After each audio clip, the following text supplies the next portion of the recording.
This is a fan-generated show. If you would like to support us, please go to jamieglazov.com and also don't forget to subscribe to our YouTube channel.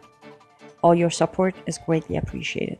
Good evening. Welcome to the Glazov Gang. Tonight, out of the blue corner, fighting from Los Angeles, California, with a record of 45 wins with no defeats with 42 knockouts, known as the Trump supporter and the Islamist crusher, Nonie, freedom fighter Darwish.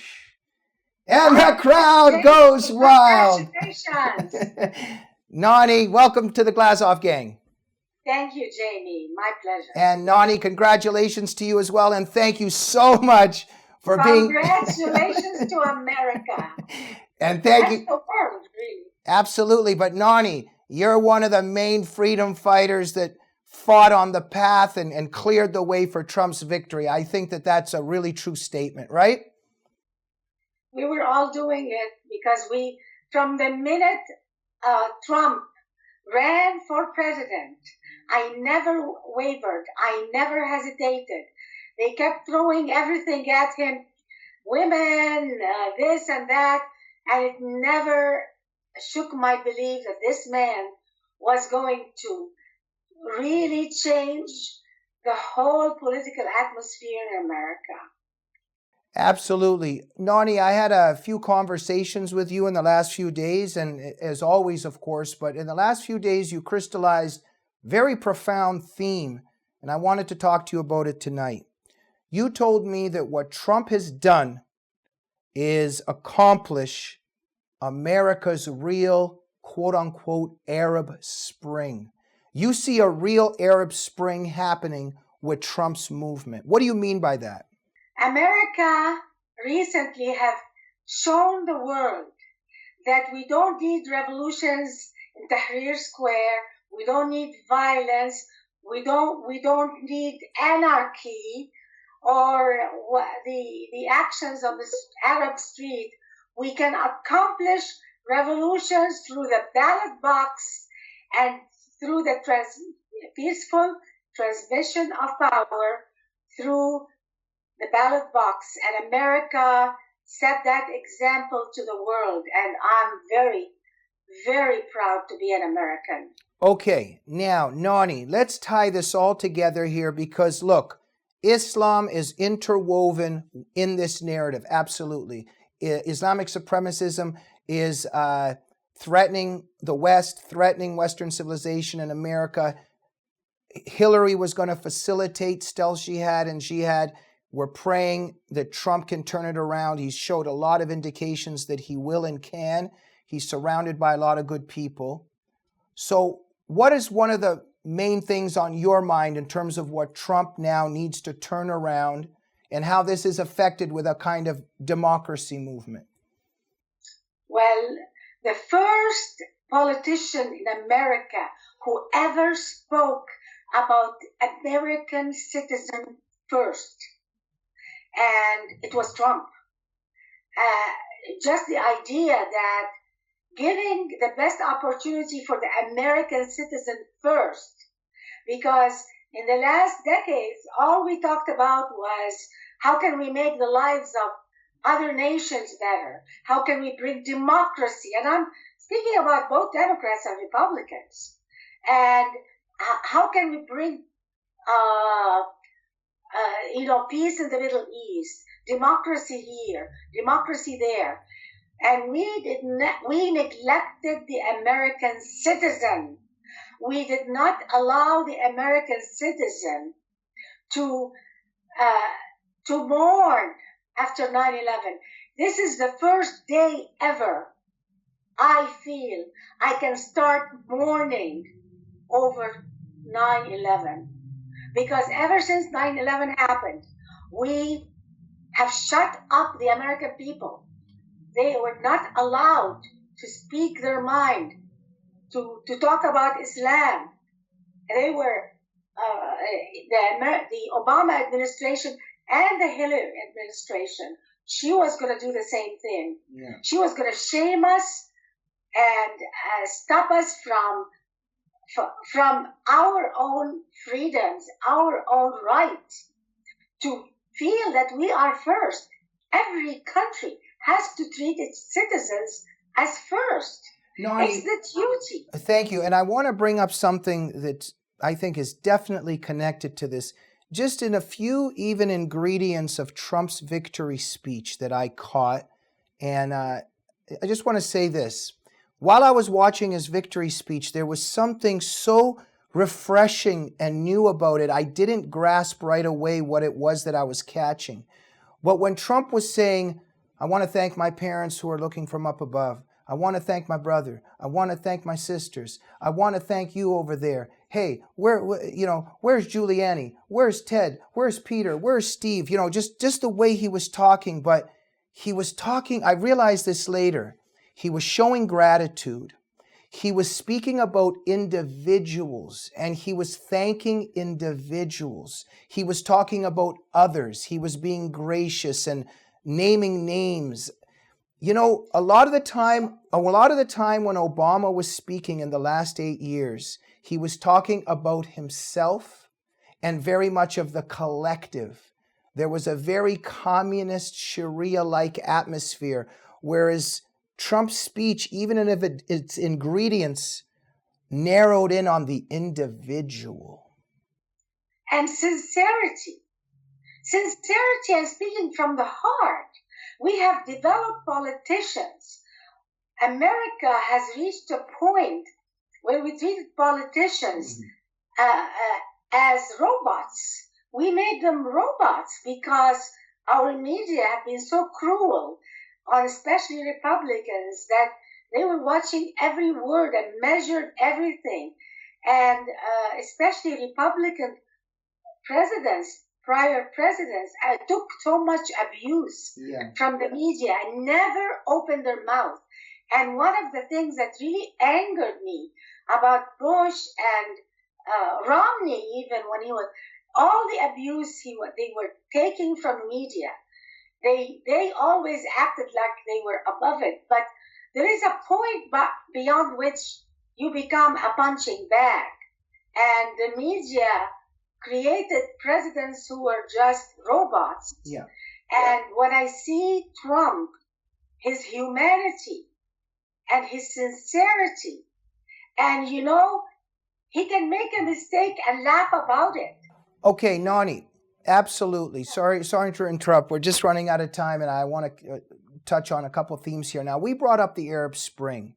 So let's just go back for a second, just so we crystallize this theme. The Arab Spring, according to the left, and according to, I would say, the dominant culture, it painted the Arab Spring as some kind of a democratic movement throughout the Middle East. But it was something very different than that, wasn't it? Absolutely. It was a movement to bring in the Muslim Brotherhood to rule in the Middle East. That was the Arab Spring. The Arab Spring was no spring. And if you look at Middle East history, it is a constant struggle over power between Islamists and the military. No one else can get into this combination. And you can only have either military dictatorships or tyrannical theocracy. Yeah, and Nonie, and then so absolutely what Trump. And then what happened is somebody convinced the West. It's not just Obama. So somebody convinced, and I'm suspecting the Muslim Brotherhood. Muslim Brotherhood convinced the West that the reason the Middle East was under tyranny was all because of all these dictators, and made America feel guilty that because America was dealing with these dictators, then America is responsible to take them out for them. Okay, and Nonie, and now if there is a real quote unquote Arab Spring, hey, the American dream. I mean, something so refreshing about just Donald Trump, just a non-politician, just an American citizen who just rises to the top and becomes president of the United States. I mean, this is a true American story, and it's a populist story. and it's an Arab Spring story of true democracy, right? Exactly. And the election of Trump was welcome news, by the way, in Egypt, by most of the more moderate side of Egypt. And actually, people are congratulating Sisi against some demonstrations that were coming soon by the Muslim Brotherhood in Cairo. And they were saying, now the Muslim Brotherhood that was about to be acting a little bit similar to the Black Lives Matter in America. They were disrupting and doing protests and and he was congratulated by journalists that the Muslim Brotherhood will be weakened with the election of Trump. The election of Trump is going to have a very strong effect on suppressing ISIS and the Muslim Brotherhood without even shooting one bullet. Fantastic. Now, Nonie, let us suppose, and due to certain circumstances we're aware of, this might really happen soon. Your phone rings, or you get on a plane and fly to Washington. Donald Trump calls upon you, and asks you for 2-3 recommendations on what he should do immediately in terms of the Islamic supremacist threat in America. What would you tell him? What moves should he make? Well, frankly, Trump, one of the reasons I love Trump is because he verbalized a lot of the fears that many of us, some of us moderate Muslims or former Muslims like myself. First of all, the immigration. The Muslim world is becoming a threat to itself, let alone Europe and America. So it's a threat to its own democracy, its own freedom. So they have to know, they have to straighten out their own educational system, because before they export to us more Muslim teachers and mosques, because we don't want to fall into the same trap that led to Islamists fighting over power. So it's multifaceted what you're saying, but one thing you're saying is for Trump to go through on some of this tightening of immigration from... Tightening of immigration, it has, especially from countries like Syria and Iraq and countries, and frankly, it could, ISIS sympathizers could be from any part of the Islamic world. No, of course. There has to be a serious discussion in the West and an open message. And I hope Trump says that. Okay. That we care about you.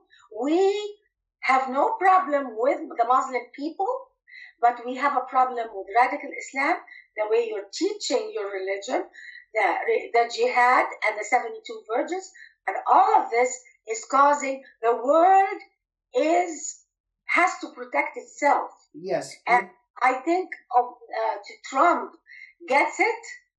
He knows what he has to do. And another thing about that I like, that he doesn't want to go into wars to improve life in the Middle East. They have the money to improve their lives, and they choose to direct their money to terrorism. Okay, Nonie, I apologize. We're running out of time. Please, under a minute. Nonie, share with us the night of Trump's victory. When did you know that evening that Trump will become president, and how did you react? What was the moment? I had a party of Trump supporters, of friends, and we were sitting, and I said, well, I want you guys to, if I need to cry on your shoulders, I'll cry, or we can celebrate or together. And we started saying, oh boy, he's winning this state. Wow, Florida, North Carolina, oh boy, Ohio. And then we started screaming. we couldn't believe it. Yeah. It was really one of the happiest nights of our lives. Absolutely. All of us together, we were saying this to each other. It was high time for America to celebrate America, to celebrate America first, with a leader like Trump who understands what the hard-working American needs. We have neglected the average hard-working American who's incapable of putting food on the table to his children and to her children. These are the people who are suffering. Nonie, you're describing truly a very sweet moment that's happened for all of us freedom fighters, and thank you for being a freedom fighter on the front lines. Absolutely. Congratulations to all of us, to America and to all of us. Thank you, Nonie. And thank you for joining the Glazov Gang. Please remember, we're a fan-generated show. So if you like what we talk about and what we do, go to jamieglazov.com to support the show. And please, are you subscribed to the YouTube channel of the Glazov Gang? I hope it's yes. Use your mouse if you're not. We'll be back next week. Good night.